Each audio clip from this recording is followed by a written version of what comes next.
నమస్తే. Welcome to Leo. మనతో ఉన్నారు ఖమ్మం కార్పొరేషన్ డైరెక్టర్ అడుసుమల్ శ్రీనివాస్ గారు. సార్ నమస్తే. నమస్కారం అండి. సార్, వైఎస్ జగన్మోహన్ రెడ్డి గారు అటు పార్లమెంట్లో, లోక్సభలో కావచ్చు, రాజ్యసభలో కావచ్చు, అమరావతి అనే బిల్లు పాస్ అయిపోతున్నటువంటి ఒక ఫ్రస్ట్రేషన్లో ఏం మాట్లాడుతున్నాడో అర్థం కాకుండా, గతంలో అమరావతికి సరిపోయినటువంటి ఒక స్థలాలు లేవు, ఖచ్చితంగా ఎక్కువ సేకరించాలని చెప్పి ఒకసారి, తర్వాత తను మళ్ళీ పాలనలోకి వచ్చిన తర్వాత 3 రాజధానులని, మళ్ళీ మొన్నటిదాకా విజయవాడ కావచ్చు లేదా గుంటూరు మధ్యలో పెట్టండి అని, లేదు అమరావతి అనేది నది గర్భంలో ఉందని చెప్పి, ఇలా ఎన్నో రకాల వ్యాఖ్యలు చేసి, ఇప్పుడు చట్టబద్ధత కాబోతున్నటువంటి టైంలో మా వి గన్ అని మాట్లాడుతూ, దాని మీద విపరీతమైన ట్రోల్స్, ఎన్నడూ కూడా ఎక్కడ చూడనటువంటి ఒక బూతులు, అమ్మనా బూతులు కూడా తిడుతున్నా సరే అవన్నీ పట్టించుకోకుండా, నిజంగా ఎలాంటి మానసిక స్థితిలో ఉన్నాడు జగన్మోహన్ రెడ్డి అని అర్థం కావట్లేదు. కానీ ఈరోజు సాక్షి పత్రికలో మెయిన్ హెడ్డింగ్, ఎవరి నోటా చూసినా సరే మావిగన్ మాటే అని మాట్లాడుతున్నాడంటే ఎలా చూడాలంటారు సార్? ఇప్పుడు జగన్మోహన్ రెడ్డి అనేటువంటి వాడు ఒక విచిత్రమైన వ్యక్తి అండి. మనం అతన్ని ఒక మనిషిలో అనేక కోణాలు ఉన్నాయి. అతనిలో బేసిక్గా ఫస్ట్లో మనం గమనించింది ఏంటంటే, నాన్ ముఖ్యమంత్రిగా ఉన్నప్పుడు అతను చేసిన దోపిడీ ఇటు బందిపోటు దొంగ అని అనుకున్నాం. ఫస్ట్ గజ దొంగ అంటే లక్షలాది కోట్ల రూపాయలు దోచుకు తిన్నాడో అన్న ఆలోచనలో చూసాం ఫస్ట్. తర్వాత నాన్న చనిపోయాడు, కేసులేని జైల్లోకి వెళ్ళాడు.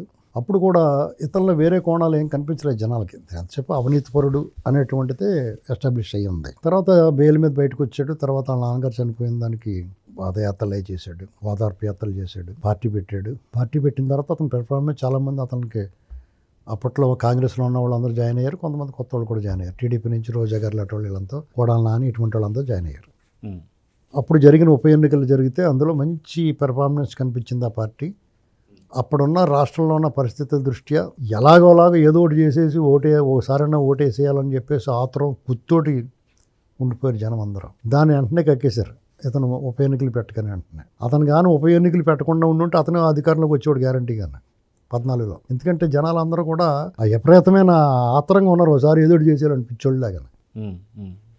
అది అతని అవివేకం వల్ల ఉప ఎన్నికలకు వెళ్ళాడు. తర్వాత రాష్ట్ర విభజన జరిగింది, జనాలకి కొంచెం వాస్తవంలోకి వచ్చారు. అప్పటికే పంచాయతీ ఎన్నికల్లో కానీ, జడ్పీటీసీ ఎంపీటీసీ ఎన్నికల్లో కానీ, మున్సిపల్ ఎలక్షన్స్లో కానీ టీడీపీ పెర్ఫార్మెన్స్ అద్భుతంగా వచ్చింది. దాని రిజల్ట్ రాకుండా, బయటపడకుండా ఆర్డర్ తెచ్చుకున్నారు. ఎందుకంటే దాని ప్రభావం సాధారణ ఎన్నికల మీద పడద్దని.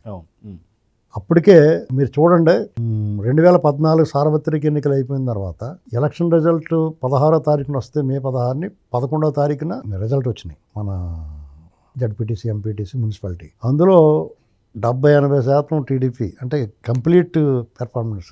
ఎప్పుడూ కైవసం చేసుకుని మున్సిపాలిటీలు కూడా టీడీపీకి వచ్చింది. అంటే పట్టణ ప్రాంతాల్లో టీడీపీ వీక్గా ఉండేది ఫస్ట్ నుంచి కూడా, రూరల్ ఏరియాలో టీడీపీ బలం ఉండేది. అటువంటి పట్టణ ప్రాంతాల్లో కూడా టీడీపీ జయకేతనం ఎగరేసింది. తర్వాత రిజల్ట్ మామూలుగా టీడీపీ గెలిచింది అనుకోండి. జగన్మోహన్ రెడ్డి కూడా 67-63 సీట్లు వచ్చినాయి. అతనిలో టీడీపీ ప్రెజర్ పెట్టడానికి అప్పుడు ఉండి వ్యవహారాలు ప్రతిపక్షంగా చేశాడు. అప్పటికున్న వ్యాధి మెల్లమెల్లగా మొదలుపెట్టింది. అందులో ఒక లక్షణం ఏంటంటే, మనం చూడని కోణాలు ఒక్కొక్కటి తీయటం మొదలుపెట్టాడు. అప్పటికి అతను అధికారంలో రాలేదు కాబట్టి అతని స్వభావాన్ని పూర్తిగా అర్థం చేసుకోలేదు ఎవడను. చంద్రబాబు నాయుడు గారికి ఎలాంటి వాళ్ళందరికీ తెలుసు, మాలాంటి వాళ్ళందరూ కూడా చాలా డేంజర్ పర్సన్ అని మాకు తెలుసు.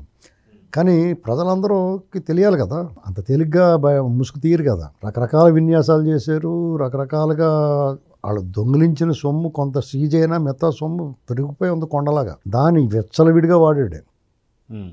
వ్యవస్థల్ని, వ్యక్తుల్ని అందరినీ కొనిపడేశాడు. పక్క రాష్ట్రాలు, పైన వాళ్ళు, సంఘాలు రకరకాలుగా వచ్చి సపోర్ట్ చేశారు అతనికి. ఎలాగైతే విజయం దక్కింది, అధికారంలోకి వచ్చాడు. అమరావతి విషయంలో అతను అసెంబ్లీలో పూర్తి మద్దతు ఇచ్చాడు. తర్వాత ఇల్లు ఇక్కడే కట్టుకుంటున్నాను నేను, ఇంకా చంద్రబాబు నాయుడు గారు కట్టుకోలేదు, నేనే ఉంటున్నాను ఇక్కడ, గజాలు ఎక్కువిస్తాను, రైతులకి పెన్షన్లు పెంచుతాను, నిరాశ్రయుల వాళ్ళకి అని చెప్పి హామీ ఇచ్చి, వచ్చిన వెంటనే మాట మార్చి నమ్మక ద్రోహానికి ప్రతిరూపంలో నిలిచాడు. రైతుల పట్ల అతను వ్యవహరించిన తీరు చరిత్రలో అత్యంత క్రూరులైన వాళ్ళకంటే కూడా ఎక్కువగా వ్యవహరించాడు. వారి పట్ల అమానుషంగా, వారి ప్రాంతంలో వారు భూములు ఇచ్చిన చోట పరిపాలన చేస్తా, వారి ఇంటి నుంచి బయటకు వెళ్ళాలంటే వాళ్ళకి ఆధార్ కార్డు కావాల్సి వచ్చింది, గుర్తింపు కార్డు చూపించాల్సి వచ్చింది. వాళ్ళ ఊరు వాళ్ళు వెళ్ళాలంటే, అమ్మవారు పొంగళ్ళు ఇవ్వాలంటే కూడా అనుమతి ఇవ్వలేదు. పోలీస్ అధికారి తనకు అనుకూలమైన కొంతమంది పోలీస్ అధికారులని పెట్టుకుని వాళ్ళ చేత వాళ్ళని బానిసలుగా మార్చుకుని, వాళ్ళు కూడా బానిసల స్వర్గం అనుకున్నారు. వాళ్ళు అత్యంత క్రూరంగా వ్యవహరించారు. ఒక డిఎస్పీ అయితే ఆడ పశువు, ఓ పచ్చి బాలింతరాలు పొత్తు కడుపు మీద తినేసేటండి బూట్ కాలుతోటి. ఆడ కాలు 2 కాళ్ళు నరికేస్తే తప్పే ఉందండి. అలాంటి శిక్ష వేయాలి ఆడికి. కానీ ఆడు తప్పించుకున్నాడు. వాళ్ళు కంప్లైంట్ ఇవ్వలేదు రకరకాల కారణాల వల్ల. భయాందోళన గురి చేసేసాడు. ప్రభుత్వం మారిన తర్వాత కూడా వాళ్ళు కంప్లైంట్ ఇవ్వట్లేదు. బయటికి రావడానికి ఇష్టపడతలేదు. ఇలాంటి పరిస్థితుల్లో అమరావతిని చంపేయడానికి చూశాడు. పసిబిడ్డ గొంతు నిలిపే, ఇప్పుడు మన వార్తల్లో వింటున్నాం, పసిబిడ్డ గొంతు నిలిపాడేసింది, తన అక్రమ సంబంధానికి అడ్డొస్తున్నారని, అలాగే రకరకాల వార్తలు వింటున్నాం కదా. అంతకన్నా దారుణంగా వ్యవహరించాడు అతను. ఏం పాపం చేశారు వాళ్ళు? అమరావతి నీకు ఏం అన్యాయం చేసింది? నిన్ను గెలిపించింది కదా ఆ ప్రాంతం. చక్కగా భూ సమీకరణ చేసి పెట్టాడు. నువ్వు దాన్ని అమ్మేసుకోవచ్చు, కొంత అన్నీ చేసుకుంటాం. నీకేం ఫ్రీగా నిన్ను ఎవడు అడ్డుకున్నాడా? నువ్వు చేసే అరాచకాలకు అడ్డే లేదు కదా. ఆ వాళ్ళున్న కేంద్ర ప్రభుత్వం కూడా నీకేం అడ్డు చెప్పలేదు కదా. నువ్వు చేసి పీపీఎల్ రద్దు చేసిన వాళ్ళు తప్పిదాన్ని చెప్పగలిగారు తప్ప నేను అడ్డుకోలేకపోయారు కదా. పోలవరం కాంట్రాక్టర్ని మార్చో, డయాఫ్రామ్ వాళ్ళకి అన్ని కొట్టుకుపోయేలా చేసో, సర్వనాశనం చేసేసో, చాలా నష్టం చేసో, అమరావతిని పాడు పెట్టేసో, అరాచకం చేసో, అవినీతి చేసో, నకిలీ మద్యం, నాసిరకం మద్యం సప్లై చేసి ప్రాణాలు హరించావు. అడ్డగోలుగా డబ్బులు తెప్పేసి అప్పులు తెచ్చిన డబ్బులన్నీ నీ ఖజానాలో వేసేసుకున్నావు. రాజకీయ పార్టీలని ప్రత్యర్థులను అయితే నువ్వు చేసినంత దుర్మార్గం చరిత్రలో ఎప్పుడు ఏ పార్టీ ఇంకో పార్టీని చేయలేదు. అలా ఫస్ట్ ఆఫ్ ఇట్స్ కైండ్ ఒక రాజకీయ పార్టీ ప్రధాన కార్యాలయం మీద దాడి చేశారు మీరు వెళ్ళి. ఇలాంటి అరాచకాలన్నీ చేసి అమరావతి పట్ల ఇవాళ మావిగన్నం నీ ఎంకమ్మ అని చెప్తే ఎవడన్నా వింటాడండి? ఆ ఊళ్ళ పేర్లతోటి సోషల్ మీడియా యాక్టివిస్టులు పెడుతున్న పేర్లు చూస్తే నువ్వే ఆలోచించుకుని నువ్వేం చేసుకోవాలా. ఖచ్చితంగా అందరి నోట్లో అదే మాట్లాడుతుంది. ఎంత పిచ్చోడేటరా బాబు అనుకుంటున్నారు. వీడు ఇంకా నయం అవ్వలేదురా, నయం చేసుకుంటలేదు వీడు అనుకుంటున్నారు. నీకు అమరావతి అంటే నచ్చదు. అమరావతిని చంపాలనుకున్నావు. 3 రాజధానుల పేరట ముదనష్టపు ఆలోచన చేసావు. నీకు వైజాగ్లో పెట్టాలని ఉంది. అమరావతిలో ఏదో శాసన రాజధాని ఉంటుంది అన్నావు పేరుకి. నీకు అది నచ్చనప్పుడు దాని గురించి ఈ ప్రభుత్వం ఇనిషియేటివ్ తీసుకుని దాన్ని చట్టబద్ధత చేసినప్పుడు నీకు నచ్చినప్పుడు నోరు మూసి కూరుకోవాలి. నువ్వు ఎలాగా మద్దతు ఇవ్వలేదు. ఈ దేశం అంతా అమరావతికి మద్దతుగా నిలిచింది. మీ ఒక్క పార్టీ మాత్రం పక్కకు పోయింది మద్దతు ఇవ్వకుండా. ప్రజల దృష్టిలో నువ్వు అమరావతికి వ్యతిరేకివి, అమరావతి ద్వేషివి, ఆంధ్రప్రదేశ్ అభివృద్ధికి ఆటంకం కలిగించే ఆటంకవాదివి అనేటువంటి స్పష్టమైపోయింది. ఇంకా నీకు సిగ్గు లేకుండా రాజకీయ పార్టీ రేపు మళ్ళీ అధికారంలోకి వస్తానంటే నిన్ను ఎలా రాణిస్తారు? ఖచ్చితంగా రానివ్వం. ఈ రేపు ఎన్నికల వరకు నువ్వు అరుచుకో, తర్వాత నీ ఉనికి కూడా ఉండదు. నీ జాడా జవాబు వెతుక్కోవాలంటే జైల్లో వెతుక్కోవాలి పోయి, ఏ జైల్లో ఉన్నాడని. అంటే ఎందులో ఉన్నావో కూడా తెలియకుండా కేసులు ఉన్నాయి నీకు. నీకు మద్దతు ఇచ్చి వాళ్ళు ఎవడన్నా ఉంటే వాళ్ళు ఇప్పుడే జాగ్రత్తగా తట్టబుట్ట సర్దుకోవాలి. కిలమెక్కిన తప్పేడాలో మూతలు లేని మరసెంబ్లీ ఎవరైనా ఉంటే నీకు కూడా ఉండాల్సిందే. వాళ్ళు వేరే వాడు ఏ పార్టీలో చేర్చుకోరు. విజయసాయిరెడ్డితోటి విరహం డ్రామా ఆడారు. అతను పక్క పోయాడు, నేను ఇడిపోయినాను, మళ్ళీ నీకోసం కూటమిలో చిచ్చు పెట్టడానికి డ్రామా వేద్దాం అనుకున్నాడు.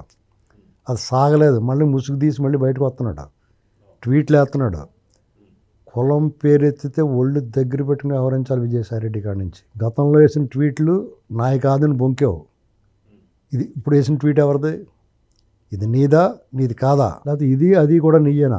ఇంత చదువుకుని బయటికి టక్ చేసుకుని టిప్ టాప్గా వచ్చే నువ్వు ఇంత నీచమైన ట్వీట్లు వేసేవంటే సాధారణంగా ఎవడో నమ్మడం. కానీ నీ బుద్ధి వక్రం, నీచ మనస్తత్వం మీ అందరిదేనే. జగన్మోహన్ రెడ్డి సహనిందితుడంటే మీ అందరూ కూడా అత్యంత నీచ స్వభావం కలిగిన, క్రూర స్వభావం కలిగిన వ్యక్తులు. సొంత బాబాయిని ముక్కముక్కల కింద చేశారు, దాన్ని గుండుపోటుగా చెప్పావంటే నువ్వు అతను తోడు దొంగవి. నువ్వు మద్యం స్కామ్లో కూడా జగన్మోహన్ రెడ్డి తప్పించడానికి రాజకేశిరెడ్డినే టార్గెట్ చేసి మాట్లాడుతున్నావు. నువ్వు కొత్తగా కనిపెట్టినట్టు. నువ్వు కనిపెట్టేదేంటి? ఒకవేళ రాజకేశిరెడ్డి అంతా కర్త కర్మ క్రియ అని చెప్పేసి ఏమని చెప్పినా అసలు దొంగలని అంతిమ దోపిడీ దాన్ని ఖచ్చితంగా పట్టుకుంటారు. సో సార్ ముందుగా వస్తే చూసుకుంటే ఒక పక్క ప్రణాళికతోనే అమరావతిని తొక్కేయాలనే ప్లాన్లో ఉన్నారన్నట్టుగా అర్థమవుతుంది.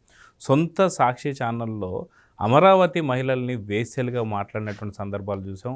అదేవిధంగా అక్కడ చాలామంది మీద కేసులు పెట్టడం చూసాం. దాదాపు 1600 పైచిలకు రోజులు వాళ్ళు నిరసన తెలియజేసినా సరే ఒక్క రోజు కూడా పరామర్శించినటువంటి జగన్ ఈ రోజు వచ్చేసరికి అమరావతి రైతుల గురించి మాట్లాడడం, అదేవిధంగా వాళ్ళకి ఇంకా సరైనటువంటి ఒక హామీలు నెరవేర్చలేదని చెప్పేసి అన్నాం. ఇవన్నీ కూడా ఎట్లా ధృతరాష్ట్రుడి కౌలులే చూడాలంటారా? ఇప్పుడు వాళ్ళ అమరావతి రైతులు చూసుకుంటారు. నీలాంటి వాడి కొమ్ములే వంచారు వాళ్ళు. కాబట్టి వాళ్ళ గురించి నీ వర్రీ అనవసరం. నువ్వు సెంటి పువ్వుల పేరిటి నువ్వు చేసిన విధ్వంసం, అక్కడ అమరావతిలో పైపులు ఎత్తుకుపోవటం, కంకర మట్టి ఇసుక దొంగిలించిన నిర్మాణ సామాగ్రి ఇవాళకి తగలబెట్టించడాలు, అక్కడ ఈ శాస్త్రాలన్నీ గమనిస్తున్నారు వాళ్ళు. కాబట్టి నీది నువ్వు కడుక్కో. అమరావతి ప్రజల గురించి నువ్వు ఆలోచించని, నువ్వు ఒకవేళ నువ్వు మద్దతుగా నిలబడతానంటే కూడా వద్దురా నీ మద్దతు అని చెప్తారు స్పష్టంగా వాళ్ళు. ఇప్పుడు రాష్ట్ర బహిష్కరణ చేయాలనే కోరుకుంటున్నాను సార్. ఎందుకంటే నేను 2 చట్టసభల్లో కూడా నేను చెప్పేది అదే. నువ్వు నిన్ను ఎమ్మెల్యేగా ఎన్నుకున్నాను నీ ప్రజలు, నీతో పాటు 10 మంది మీ పార్టీ వాళ్ళు చట్టసభల్లో పాల్గొని ప్రజల తరపున మాట్లాడడానికి, ప్రజల తరపున పోరాడటానికి సిద్ధంగా లేనప్పుడు, రాష్ట్ర క్షేమం కోసం, రాష్ట్ర అభివృద్ధి కోసం, ఉపాధి కల్పన కోసం శ్రమిస్తున్న ప్రభుత్వాలను విమర్శిస్తూ, అడుగడుగున ఆటంకాలు కల్పిస్తూ, రాష్ట్రానికి వచ్చే పెట్టుబడిదారులను రావద్దని మీరు మెయిల్స్ పెడతా అనుక్షణం విధ్వంసం సృష్టిస్తారు. రేపు అధికారంలోకి వస్తే కూడా విధ్వంసం సృష్టిస్తాం, రప్పాడిస్తాం అని చెప్తున్న మీరు రాష్ట్రంలో ఎందుకు ఉండాలి? మీకు అమరావతి అంటే ఇష్టం లేదు. అమరావతి రాజధానికి ఉన్న ఆంధ్రప్రదేశ్లో మీరు ఎందుకు ఉండాలి? స్వచ్ఛందంగా మీరే దుకాణం సొత్తుని వెళ్ళిపోవాలి. నేను ఎందుకలా చెప్తున్నానంటే, జగన్మోహన్ రెడ్డి ముఖం ఫ్లెక్సీల మీద చూడడానికి ఇష్టం లేక నేను ఆంధ్రప్రదేశ్లో 3.5 ఏళ్ళు అడుగు పెట్టలేదండి. నా కౌలు రావాలి, నా పనులు ఉన్నాయి, ఎక్కడైనా సరే వెళ్ళలేదు నేను. ఆఖరి నిమిషంలో ఇక యుద్ధంలో తప్పక కార్యక్షేత్రంలో దిగాల్సిన సమయంలో వెళ్ళామంతే. అమరావతి రైతులు పోరాటం సంఘీభావంగా తెలపడానికి, లేదా చంద్రబాబు నాయుడు గారు అరెస్ట్ సమయంలో అప్పుడు వెళ్లాల్సి వచ్చింది. నీకు సిగ్గు, శరం, మానవ మర్యాద ఉంటే నువ్వు అడిగట్టకూడదు అక్కడ. మీరు ఆ మాట మాట్లాడకూడదు. ఇంకా ఆంధ్రప్రదేశ్ గురించి, రాజకీయాల గురించి వదిలేసిపోవాలి. రాజకీయ సన్యాసం చేయాలి. ఎందుకంటే ప్రజలు నేను చీయని ఊశారు. ఎంత దారుణంగా కాంట్రించి ఎవరిని ఎప్పుడు ఊయలేదు. నీకు 39% ఓట్లు వచ్చినాయి అనుకుంటున్నావేమో. అది నీ వల్ల నువ్వు ఆశ పెట్టిన దానికి పప్పు బెల్లాలకు ఆశపడి ఉండొచ్చు. నీకన్నా బాగా చేస్తున్నారు. వండోలు అరుణ్ కుమార్ లాంటి నువ్వేదో బాగా ఇచ్చేసేవారు ఉంటాడు. నీకన్నా బాగా చేస్తున్నారు వీళ్ళు అనేటువంటిది. వాళ్ళ కళ్ళు పొరలు గమ్మేసినాయి. ఎక్కడో చూసి మాట్లాడుతూ ఉంటాడు ఒక అతను ఇక్కడ. కొత్తగా మళ్ళీ ప్రత్యేక హోదా గురించి మాట్లాడుతున్నాడు ప్రొఫెసర్. చాలు, నీ అవసరం మాకు లేదు, నువ్వు మాట్లాడక్కర్లేదు, మా సంగతి మేము చూసుకుంటాం. ఇది ఏదైనా ఉంటే తెలంగాణ గురించి నీది నువ్వు కొడుక్కో. రైల్వే జోన్ వచ్చింది కదా, మనం ఏం కోరుకున్నామో అవన్నీ కలిపి ఆ డివిజన్లు రైల్వే జోన్ ఇచ్చారు. ప్రత్యేక హోదా కూడా వస్తుంది. రాకపోతే మా పోద్ది, మాకు అవసరం లేదు. మేమేవడం మాట్లాడడానికి, మాకేం కావాలో మాకు తెలుసు. మేము ఏం కోరుకున్నా జరుగుతుంది. మీ అవసరం మాకు లేదు. లేదంటే మీరు ఎక్కడికన్నా మీరు దుబ్బేసిన డబ్బులతో కొనుక్కున్నారు ఆఫ్రికాలో, అక్కడ పోయి ఓ దేశం పెట్టుకోండి, మీరు అందరినీ తీసుకోండి. లేదా ప్రజాహితం కోరండి, ప్రజల కోసం పనిచేయండి. ఫేక్ సంతకాలు, ఫేక్ డ్రామాలో, ఫేక్ విరహాలు విజయసాయిరెడ్డి, జగన్మోహన్ రెడ్డి పడతలేదు. అర్జెంటుగా మీరు ఈ దైవద్రోహాలు, దైవదోషం అన్నట్లకి క్షమాపణ చెప్పండి. స్వచ్ఛందంగా అరెస్ట్ అయిపోయి జైల్లోకి వెళ్ళిపోయి మీరే కూర్చోండి. విచారణ ఎదుర్కోండి. అక్రమాస్తుల కేసులు విచారణకు హాజరావు. ఏమీ చేయకుండా అమరావతి, మావిగన్ను ఇలాంటి పనికిమాలిన మాటలు పిచ్చోళ్ళు మాట్లాడతారు. అవన్నీ పిచ్చి హాస్పిటల్లో పిచ్చోడు మాట్లాడితే పిచ్చోళ్ళే తప్పట్లు కొడతారు వెళ్ళి. ఇప్పుడు అదే జరుగుతుంది అక్కడ. అతని మద్దతుగా అందరూ అదే మాట్లాడుకుంటున్నారంటే పిచ్చోళ్ళు మాట్లాడతారు. ఎంత ట్రోల్ అవుతుంది, సిగ్గులేదా మీకు? మావిగన్ను, మిచిగన్ను, క్విక్ గన్ను, గుమురుగన్ను, ఏ మాటలు? నీ బుర్రవాడైపోయింది నేనాడో చెప్పాను నేను. అది నిజమే అని చెప్పి నువ్వు నిరూపించుకున్నావు. సో చూద్దాం సార్, ఖచ్చితంగా జగన్మోహన్ రెడ్డి చేస్తున్న ఈ వ్యాఖ్యల గురించి అటు సోషల్ మీడియాలో ట్రోల్స్ కావచ్చు, మీమ్స్ కావచ్చు, అసలు ఇంత దారుణమైన బూతులు తిడుతున్నా సరే మళ్ళీ వాటిని సమర్థించుకుంటూ ఈరోజు తన సాక్షి పత్రికలో మెయిన్ హెడ్డింగ్లో రాసుకున్నాడంటే తన మానసిక స్థితి ఎట్లున్నదని చెప్పేసి అందరూ కూడా దాని గురించి చర్చించుకుంటున్నారు. సో చూద్దాం సార్ ఏం జరగబోతుంది. నమస్తే. Please subscribe to Leo News for more videos.